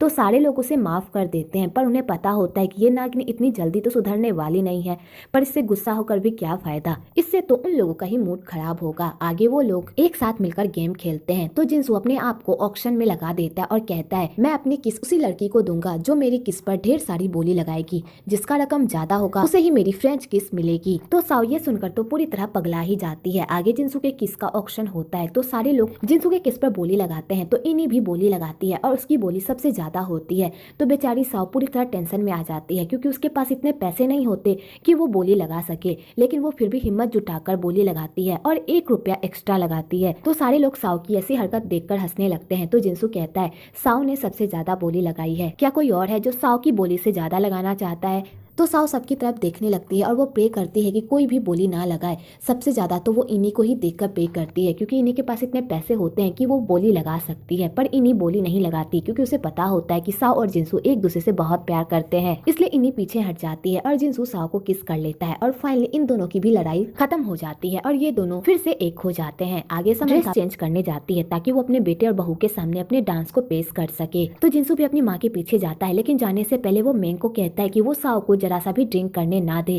क्योंकि साओ ड्रिंक करने के बाद अपने आपे में नहीं रहती। और जिंसू मेंग को साओ की जिम्मेदारी देकर वहाँ से चला जाता है, पर साओ जिंसू की एक भी नहीं सुनती और वो ड्रिंक कर लेती है। इधर समंथा तैयार हो रही होती है कि तभी वहाँ पर जिंसू आता है वही जूते लेकर। तो समंथा वो जूते देखकर बहुत ही खुश होती है। वेल आपको यहाँ पर माँ बेटे का प्यार भी देखने को मिलेगा। आगे समंथा तैयार होकर नीचे आती है, तो साओ समंथा को ऐसे रूप में देखकर बहुत खुश होती है। तो समंथा साओ को ऊपर बुलाती है, तो साओ नशे के ही हालत में ऊपर जाती है और समंथा के गले लगकर खूब मजे करती है। और वो दोनों नीचे उतर ही रहे होते हैं कि तभी समंथा का सैंडल टूट जाता है और समंथा सीढ़ियों से नीचे गिर जाती है। तो वहाँ के सारे लोगों को लगता है कि साओ की वजह से ही समंथा नीचे गिर गई है, पर यहाँ की स्टोरी कुछ और होती है। एक्चुअली उस नागिन ने उस सैंडल को तोड़ दिया होता है पहले से ही, क्योंकि उसे लगता है कि ये सैंडल साओ पहनेगी और उसने ये सारी प्लानिंग साओ के लिए की होती है। पर बेचारी समंथा इन सब में फंस जाती है और उसका एक्सीडेंट हो जाता है और उसका सारा इल्जाम साओ पर लग जाता है। इधर वही भी उन दोनों को बधाई देने के लिए होटल आती है और जब वो समंथा की ऐसी हालत देखती है तो वो पूरी तरह शॉक्ड हो जाती है। आगे वो लोग समंथा को हॉस्पिटल लेकर जाते हैं, तो वहाँ के सारे लोग उसी एक्सीडेंट के बारे में बात करने लगते हैं कि साओ ने अगर ड्रिंक नहीं की होती तो ये एक्सीडेंट नहीं होता और वो समंथा को बचा पाती। तो साओ ये सब सुनकर और गिल्टी महसूस करती है, पर जिंसू साओ का साथ देता है और कहता है सब चुप हो जाओ, इसमें साओ की कोई गलती नहीं है। और जिंसू साओ को भी कहता है अपने आप को दोष देना बंद करो, इसमें तुम्हारी कोई गलती नहीं है, मॉम जल्दी ही ठीक हो जाएगी, इसलिए परेशान मत हो। कि तभी उधर से डॉक्टर आते हैं समंथा का ट्रीटमेंट करके, और डॉक्टर उन लोगों को बताते हैं कि समंथा को काफी चोट आई है और वो कोमा में चली गई है और उन्हें कब होश आएगा ये कह पाना पूरी तरह मुश्किल है। तो जिनसू ये सुनकर तो पूरी तरह सदमे में ही चला जाता है और साओ भी। तो जिनसू फिर भी साओ को कुछ भी नहीं कहता और कहता है तुम कल रात से यहीं पर हो, तुम्हें घर जाना चाहिए और आराम करना चाहिए, तुम्हारी भी तबीयत ठीक नहीं है, तुम घर जाओ, मैं यहाँ मॉम के पास रुकता हूँ। तो साओ जाना तो नहीं चाहती पर जिनसू के इंसिस्ट करने पर वो घर चली जाती है। इधर जिनसू अपनी मॉम की ऐसी हालत देखकर पूरी तरह परेशान होता है और अपनी मॉम को कहता है प्लीज मॉम जल्दी से उठ जाओ, अभी तो हम मिले थे, मैंने तो आपके साथ अच्छा टाइम भी स्पेंड नहीं किया, आप मेरे साथ ऐसा नहीं कर सकती, प्लीज जल्दी से उठ जाइए मॉम। आगे साओ डिसाइड करती है कि वो इस तरह हार नहीं मानेगी, वो जिनसू और आंटी का अच्छे से ख्याल रखेगी ताकि जब समंथा को होश आए तो उन्हें उनकी फैमिली वैसे ही मिले जैसे उन्हें पहले मिली थी। आगे साओ जिनसू का बहुत ही अच्छे से ख्याल रखती है, उसके लिए खाना लेकर जाती है और हर तरह से साओ जिनसू को सपोर्ट करती है। पर साओ को भी पता होता है कि ये सब उसी की वजह से हुआ है और वो अपने आप को इस एक्सीडेंट का कसूरवार ठहराती है, पर वो ये बात किसी के सामने जाहिर नहीं करती। इधर जिनसू अपनी मॉम की वजह से इतना परेशान हो जाता है कि वो अपनी तबीयत भी खराब कर लेता है कि तभी वहाँ पर वही आ जाती है और जिनसू की ऐसी हालत देखकर तो पूरी तरह शॉक्ड हो जाती है। तो वही जिनसू से पूछती है आखिरकार तुम ऐसा क्यों कर रहे हो, तुम्हारे दिमाग में क्या चल रहा है, अगर तुमने मुझे कुछ भी नहीं बताया तो मैं साओ को यहाँ पर बुलाऊंगी, फिर वही पूछेगी कि आखिरकार तुम्हारे दिमाग में क्या चल रहा है। तो जिनसू कहता है प्लीज साओ को कुछ मत कहना। तो वही कहती है आखिरकार जिनसू तुम्हें क्या हो गया है, तुम साओ के नाम से इतना चिढ़ क्यों रहे हो। तो जिनसू कहता है जब भी मैं साओ को देखता हूँ तो मुझे अपनी मॉम की याद आती है, मुझे पता है साओ की इसमें कोई गलती नहीं है, लेकिन मैं अपने दिल का क्या करूँ, जब भी मैं उसे देखता हूँ तो मुझे यही एक्सीडेंट याद आता है और इसी एक्सीडेंट की वजह से मैं साओ के साथ अपने रिश्ते की शुरुआत नहीं कर पा रहा। मुझे पता है अगर मैं भी साओ को इस एक्सीडेंट का दोष देने लगा तो वो अपने आप को खुद नहीं माफ कर पाएगी, उसने पास्ट में भी ऐसे ही एक्सीडेंट की वजह से बहुत कुछ झेला है और मैं नहीं चाहता कि इस एक्सीडेंट की वजह से वो कुछ भी झेले। लेकिन मैं अपने दिल का क्या करूं, मैं ना ही उसके साथ रिश्ते की शुरुआत कर पा रहा हूं और ना ही खत्म कर पा रहा हूं। मैं उसे बहुत प्यार करता हूं, मैं उसे नहीं छोड़ सकता। अगर मुझे पूरी जिंदगी इस दर्द के सहारे जीना पड़ा तो मैं जीऊंगा, लेकिन मैं साओ को किसी भी तकलीफ का सामना करने नहीं दे सकता। इधर साओ भी ये सब सुन लेती है कि जिनसू उसकी वजह से कितनी तकलीफ में है और चाहे जिनसू कितनी भी तकलीफ में हो वो उसका साथ कभी भी नहीं छोड़ेगा। तो साओ अपना मन बना लेती है कि वो जिनसू को हमेशा हमेशा के लिए छोड़कर चली जाएगी क्योंकि वो जिनसू को इस तरह दर्द में नहीं देख सकती। तो वो डैनियल के साथ इस देश को छोड़ने का प्लान बनाती है। तो डैनियल कहता है क्या तुम सच में ये करना चाहती हो, तुम जिनसू से बहुत प्यार करती हो और जिनसू भी तुमसे बहुत प्यार करता है, अगर तुमने जिनसू के साथ ऐसा किया तो वो पूरी तरह टूट जाएगा। तो साओ कहती है मुझे पता है जिनसू मुझसे बहुत प्यार करता है और उसे बहुत दुख भी होगा मेरे छोड़े जाने का, लेकिन उस दुख से तो कम होगा जो वो मुझे रोज देखकर महसूस करता है। मैं उसे इस दर्द में नहीं देख सकती, इसलिए मुझे यहाँ से जाना ही होगा। आगे साओ जाने से पहले जिनसू के साथ बहुत ही अच्छा टाइम स्पेंड करती है, उसके साथ बाहर घूमने के लिए जाती है और बाहर खूब मजे भी करती है और वो दोनों साथ मिलकर 2 गाड़ी भी जीतते हैं। इधर रॉकी वही से मिलने के लिए जा रहा होता है कि तभी वहाँ पर उसी कमीने इंसान की एंट्री होती है जिसने वही के साथ बदतमीजी की थी। तो वो घटिया इंसान रॉकी को कहता है तुम्हें क्या लगता है कि तुम इन पैसों से मेरा मुंह बंद करवा दोगे और मैं वही का पीछा करना छोड़ दूंगा, ऐसा नहीं होगा, वही को पाने की मेरी जिद है और मैं किसी भी कीमत पर वही को पा कर रहूंगा। और वो घटिया इंसान रॉकी को किडनैप करके वहाँ से लेकर चला जाता है। इधर वही रॉकी को कॉल करती है पर रॉकी उसका कॉल नहीं उठाता। तो वही को रॉकी की चिंता होने लगती है कि आखिरकार रॉकी है तो है कहाँ। आगे साओ घर छोड़कर जा रही होती है कि तभी उसकी मुलाकात वही से हो जाती है। तो वही कहती है साओ तुम कहाँ जा रही हो। तो साओ उसे पूरी बात बता देती है। तो वही कहती है तुम ये ठीक नहीं कर रही, अगर जिनसू को इस बारे में पता चला तो वो पूरी तरह टूट जाएगा। तो साओ कहती है तुम भी जानती हो मेरी वजह से जिनसू कितनी तकलीफ में है और मैं उसे और तकलीफ नहीं देना चाहती, प्लीज जिनसू को इस बारे में अभी कुछ भी मत बताना। और साओ ये कहकर वहाँ से चली जाती है। तो वही घर के अंदर जाती है क्योंकि जिनसू ने उसे कुछ सामान लेने के लिए वहाँ पर भेजा होता है कि तभी वही की नजर समंथा के सामानों पर पड़ती है। तो वही को उस सैंडल को देखकर पता चलता है कि समंथा का एक्सीडेंट जानबूझकर किया गया था, इसमें साओ की कोई गलती नहीं है। और वही ये बात जिनसू को बताने के लिए जा ही रही होती है कि तभी वो घटिया इंसान वही को भी किडनैप करके वहाँ से लेकर चला जाता है। पर वही हार नहीं मानती और अनजाने में ही वो जिनसू को कॉल कर देती है। जिनसू अपनी मॉम से अपने दिल की सारी बातें कर रहा होता है। वो उस एक्सीडेंट की वजह से साओ के साथ अपने रिश्ते की शुरुआत नहीं कर पा रहा। वो जब भी साओ को देखता है तो उसे बहुत ही अजीब फील होता है। तो समंथा अपने बेटे की सारी बातें सुन रही होती है और समंथा को बहुत ही बुरा लग रहा होता है कि उसकी वजह से उसके बेटे और बहू एक दूसरे से अलग हो रहे हैं। तो समंथा अपने विल पावर का प्रयोग करके होश में आ जाती है। वेल ये तो ड्रामा है, यहाँ कब किसकी मौत हो जाए और कौन कब जिंदा हो जाए वो तो सिर्फ राइटर्स ही तय करते हैं। तो समंथा जैसे ही उठती है वो जिनसू को बताती है कि इसमें साओ की कोई गलती नहीं है, मेरा पैर फिसल गया था और मैं नीचे गिर गई थी। तो जिनसू ये सब सुनकर खुश हो जाता है और अपनी माँ को होश में आता हुआ देखकर तो वो बहुत ही खुश हो जाता है कि तभी जिनसू को वही का कॉल आता है। तो जिनसू वही का कॉल उठाता है। तो जिनसू को उस कॉल से पता चल जाता है कि वही मुसीबत में है और जिनसू को उसी फोन कॉल से वही का एड्रेस भी पता चल जाता है। इधर वो घटिया इंसान वही को खूब टॉर्चर करता है। तो रॉकी कहता है अगर तुमने उसके साथ कुछ भी किया तो मैं तुम्हें नहीं छोड़ूंगा। तो वो घटिया इंसान कहता है पहले खुद को तो छुड़ा लो। और वो घटिया इंसान रॉकी को खूब मारता है और वही के साथ खूब बदतमीजी करता है। इधर जिनसू भी ये सब देख लेता है और जिनसू वही और रॉकी को बचाने के लिए उन गुंडों के बीच में कूद पड़ता है और उन गुंडों की खूब धुलाई करता है। तो रॉकी भी अपने आप को छुड़ाकर उन गुंडों की खूब धुलाई करता है कि तभी वहाँ पर पुलिस आ जाती है और उन गुंडों को पकड़ के वहाँ से लेकर चली जाती है। तो वही जिनसू को बताती है कि साओ यहाँ से जा रही है, जाकर उसे रोको वरना बहुत देर हो जाएगी।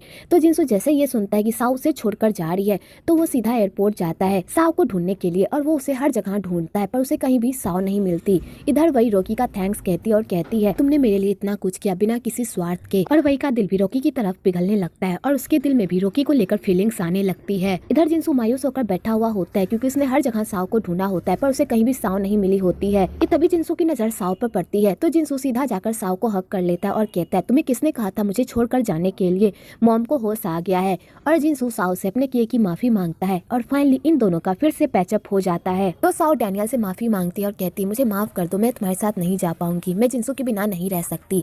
तो डैनियल कहता है मुझे पता ही था कि तुम जिनसू को इतनी आसानी से नहीं छोड़ पाओगी। और डैनियल भी उन दोनों को ब्लेसिंग देकर वहाँ से चला जाता है क्योंकि डैनियल को भी पता होता है कि प्यार जबरदस्ती से नहीं हासिल किया जाता, वो तो अपने आप हो जाता है। और डैनियल भी खुशी खुशी वहाँ से चला जाता है। आगे साओ और जिनसू समंथा से मिलने के लिए जाते हैं तो समंथा साओ को कहती है तुम इतनी बड़ी बेवकूफ कैसे हो सकती हो, तुम इस बात के लिए जिनसू का साथ छोड़कर जा रही थी, तुम्हें जिनसू के साथ रहना चाहिए था। तो साओ कहती है मुझे माफ कर दीजिए आंटी, आइंदा से मैं ऐसा नहीं करूंगी, आज के बाद मैं जिनसू का हाथ कभी भी नहीं छोड़ूंगी चाहे वो खुद क्यों ना छुड़ाना चाहे। तो जिनसू ये सब सुनकर रोमांटिक होने लगता है। तो समंथा कहती है तुम लोगों को बहुत ही रोमांस सूझ रहा है ना, तो ये लो मेरा बेड और यहाँ पर तुम दोनों चालू हो जाओ। तो जिनसू और साओ ये सुनकर शर्मिंदा होने लगते हैं। वेल आपको यहाँ पर इन तीनों की खट्टी मीठी नोकझोंक भी देखने को मिलेगी। आगे मैंग की डिलीवरी का दिन भी आ जाता है और वो बहुत ही प्यारे से एक बेटे को जन्म देती है। तो मैंग की जो नर्स होती है जिसने मैंग का डिलीवरी करवाया होता है उसने साओ की माँ का भी डिलीवरी करवाया होता है। तो साओ को यहाँ से अपनी माँ को ढूंढने का एक क्लू मिलता है और साओ को ये भी पता चलता है कि उसका खानदान एक गैंगस्टर का खानदान है। तो जिनसू उस गैंगस्टर के खानदान की पूरी रिसर्च करवाता है। तो टोनी कहता है आप जिस खानदान के बारे में बात कर रहे हो वो गैंगस्टरों का खानदान है, वहाँ पर लोग भी जाने से डरते हैं, वो लोग बहुत ही खूंखार हैं, वो लोग सिर्फ लोगों के साथ मारपीट उन्हें मारना जानते हैं, इनके अलावा उनका कोई काम नहीं है और उनका नाम इस शहर में बहुत ही मशहूर है। तो जिनसू ये सब सुनकर तो पूरी तरह शॉक्ड हो जाता है और वो साओ को कहता है साओ क्या तुम गैंगस्टर खानदान की शहजादी हो। आगे वो दोनों उसी गैंगस्टर की गुफा में घुस जाते हैं साओ की मॉम का पता लगाने के लिए।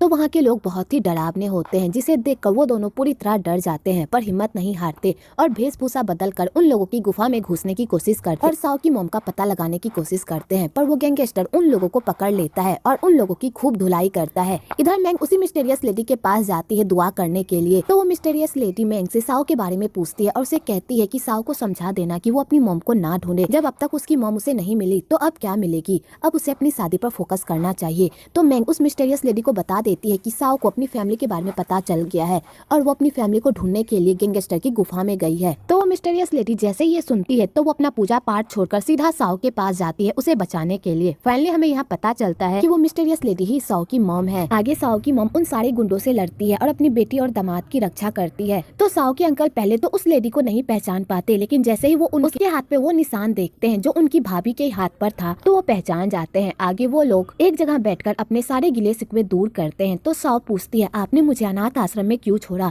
जब आपकी इतनी बड़ी फैमिली थी तो फिर आपने मुझे अनाथ आश्रम में क्यों छोड़ा। तो साओ की मॉम कहती है मैं कभी भी तुम्हें अनाथ आश्रम में छोड़ना नहीं चाहती थी लेकिन फैमिली की वजह से मुझे ये सब करना पड़ा। तुम्हारे पापा एक गैंगस्टर थे और उनकी मौत भी दूसरे गैंगस्टर से लड़ाई करते हुए हो गई थी और इसी वजह से मैं इस काली दुनिया से पूरी तरह तंग आ चुकी थी और मैं चाहती थी कि मेरी बेटी की लाइफ एक साफ सुथरी हो। तो तुम्हारे जन्म के बाद मैं तुम्हें यहाँ से हमेशा हमेशा के लिए लेकर जाना चाहती थी पर तुम्हारे चाचा मेरा पीछा ही नहीं छोड़ रहे थे और वो तुम्हें गैंगस्टर की शहजादी बनाने में तुले हुए थे, जिस वजह से मुझे ये कदम उठाना पड़ा। मुझे माफ कर दो मेरी बेटी, मैंने ये सब जानबूझकर नहीं किया लेकिन अनजाने में ही मुझसे बहुत बड़ी गलती हो गई, उसके लिए मैं जिंदगी भर पछताती हूँ। जब तुम्हारी शादी हो रही थी तभी मुझे पता चला कि तुम मेरी बेटी हो और उस दिन से मैं आज तक तुम्हारा पीछा करती रही और तुम्हारे पीछे रहकर तुम्हारा ख्याल रखती रही। तो साओ को पहले तो अपनी मॉम पर बहुत गुस्सा आता है लेकिन जब वो पूरी स्टोरी जानती है तो वो अपनी मॉम को माफ कर देती है। तो साओ के गैंगस्टर चाचा भी कहते हैं मुझे माफ कर दो बेटी, मेरी वजह से तुम्हें ऐसी लाइफ जीनी पड़ी लेकिन अब मैंने गैंगस्टर का सारा काम छोड़ दिया है और एक साफ सुथरी लाइफ जी रहा हूँ, लोगों को अभी भी लगता है कि मैं गैंगस्टर वाला काम करता हूँ, लेकिन मैं ऐसा कोई भी काम नहीं करता जो इलीगल होता है। वेल फाइनली साओ की फैमिली भी मिल जाती है और साओ अपनी फैमिली से मिलकर बहुत खुश होती है। आगे जिनसू कहता है तुम्हारी मॉम मिल गई, अब तो तुम मुझसे शादी करोगी ना? तो साओ कहती है हाँ। आगे जिनसू और साओ के शादी का दिन भी आ जाता है। तो उनकी शादी बहुत ही ग्रैंड तरीके से होती है और बहुत ही अच्छा डेकोरेशन होता है उन दोनों की शादी में। और उन दोनों की शादी में बहुत सारे लोग भी आते हैं और उसके चाचा गैंगस्टर भी आते हैं। आगे उन दोनों की शादी की रस्में भी स्टार्ट हो जाती है और वो दोनों फिर से एक शादी के बंधन में बंध जाते हैं। वही भी रोकी के प्यार को एक्सेप्ट कर लेती है और फाइनली इन दोनों के बीच भी प्यार के फूल खिलने लगते हैं और ये दोनों भी एक कपल बन जाते हैं। उसके बाद वो दोनों हनीमून पर जाते हैं। तो जिनसू की माँ समंथा टोनी को ऑर्डर देती है कि जिस रूम में वो लोग रह रहे हैं उस रूम में वो स्पाई कैमरा लगा दे और वो तीनों वहाँ बैठकर उन दोनों के हनीमून के मजे ले सके। इधर साओ और जिनसू पूरे मूड में रूम में आते हैं और एक दूसरे पर टूट पड़ते हैं और वो दोनों रोमांस में गोते लगा ही रहे होते हैं कि तभी साओ की नजर उस कैमरे पर पड़ती है। तो वो जिनसू को दिखाती है तो जिनसू कहता है मॉम आप कभी भी नहीं सुधर सकती और जिनसू उस कैमरे के 100 टुकड़े कर देता है और यहीं पर इस ड्रामा की हैप्पी एंडिंग होती है। आपको ये ड्रामा कैसा लगा कमेंट में जरूर बताइएगा। अगर आपको ये वीडियो अच्छी लगी हो तो एक लाइक जरूर करें और मेरे चैनल को सब्सक्राइब करना तो बिल्कुल ना भूलें।